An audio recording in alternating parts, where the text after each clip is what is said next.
Hello friends, welcome to the channel Day to Day Update by Dr. Ankita Singh Chakotia. Today we are going to start flower.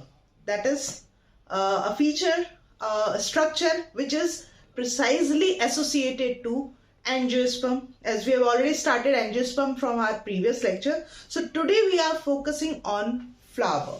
Flower is also called as a modified shoot.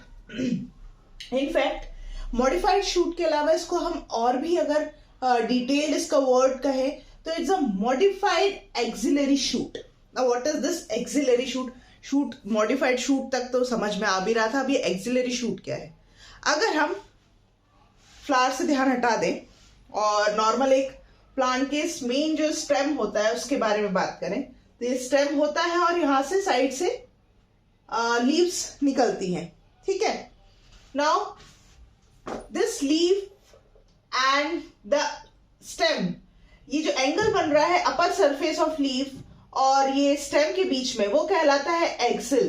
ठीक है. It is the angle between the top of the leaf and the stem. ठीक है. अब यही leaf ना bracts कहलाने लगती है.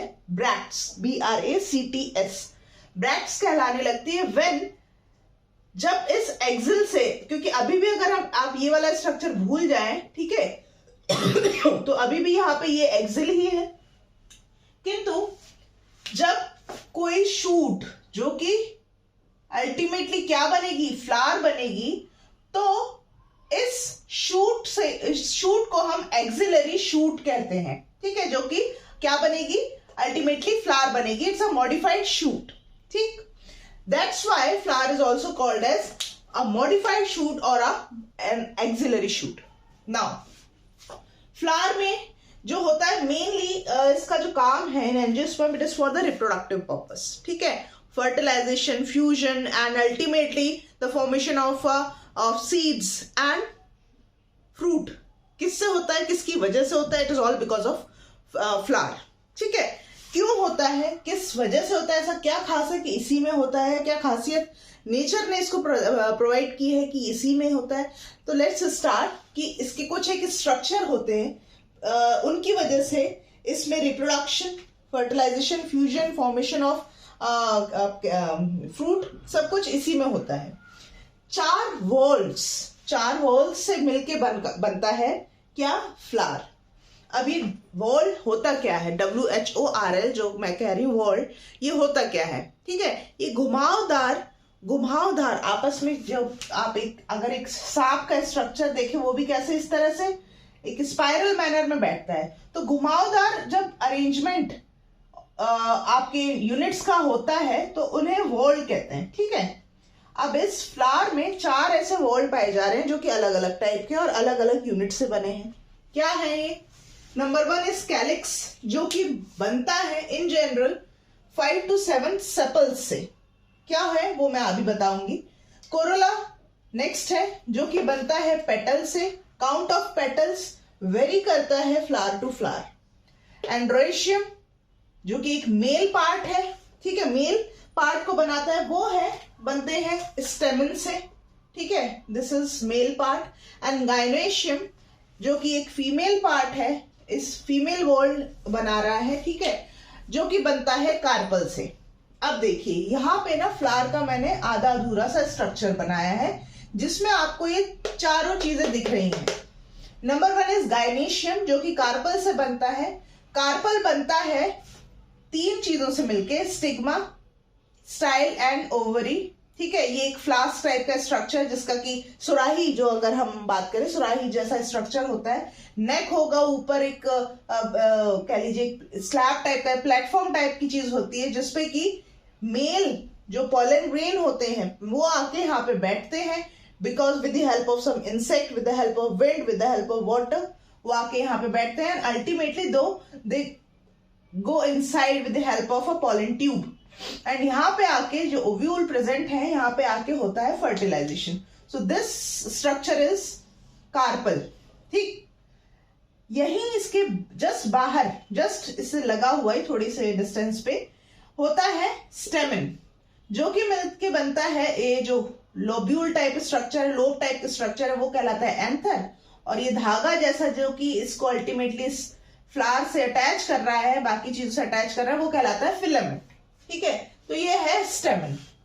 नेक्स्ट इज पेटल, जो कि कोरोला का यूनिट स्ट्रक्चर है। कलरफुल जो हमें फ्लावर दिखता है सुंदर सुंदर पंखुड़ियों की वजह से, वो है पेटल्स, और मिलके सारी पंखुड़ियां पेटल्स क्या बनाती है, कोरोला।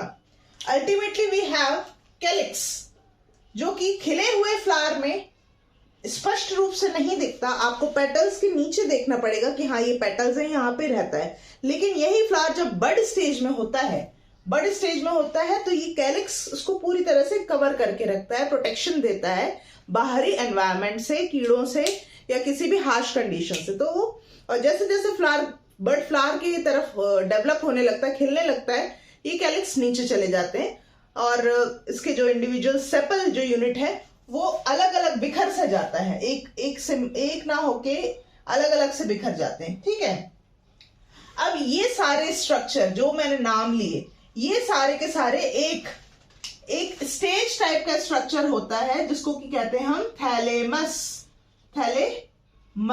ठीक है, उस पे विराजमान रहते हैं। हिंदी में इसका नाम भी है पुष्पासन। ठीक है, पुष्प का आसन, थैलेमस। ये अल्टीमेटली यहाँ पे ये जो ये शूट है ना, उसके एपेक्स बिल्कुल पॉइंट पे जाके बनता है, एक स्वेलन स्ट्रक्चर होता है। अलग अलग टाइप के भी होते हैं on the basis of the position of ovary. अगर ओवरी धसी हुई है या ऊपर है या हाफ धसी हुई है, ये सारे कैटेगराइजेशन थैलेमस को प्रोवाइड कराता है किस तरह का थैलेमस कहलाएगा, हाइपोगाइनस, पेरिगाइनस, इस तरह से। वो हम अभी नहीं, नेक्स्ट लेक्चर में पढ़ेंगे। ठीक है, so this is about the flower structure, flower के जो इंडिविजुअल स्ट्रक्चर है। अब अगर हम बात करें, एक और छोटी सी चीज है कि ये जो कैलिक्स कोरोला एंड्रेशियम गायनेशियम, ये भी ना, देखिए हमें मालूम है कि प्लांट में स्टेम हो, शूट्स हो, लीव्स हो, ये अब एक इंटरनोड, इनके बीच में क्या होता है, इंटरनोड। ठीक है, यहाँ अगर मान लीजिए ये दो नोड से निकले हैं, तो ये पोर्शन क्या कहलाएगा, इंटरनोड कहलाएगा। This distance is called as internode, है ना। ये इंटरनोड प्लांट में हर जगह पाया जाता है, ना केवल उसके स्टेम भाग में, फ्लावर में भी देखने को मिलता है। अब ये इंटरनोड अगर कैलिक्स और कोरोला के बीच में है, तो ये कहलाएगा क्या, एंथोफोर। ठीक है, अगर कोरोला एंड्रोशियम के बीच में है तो कहलाएगा एंड्रोफोर। एंड्रोशियम गायनेशियम के बीच में तो कहलाएगा गायनोफोर। ठीक है, तो anthophore, androphore and gynophore, these are the internode that are present within flower in between different walls of flower.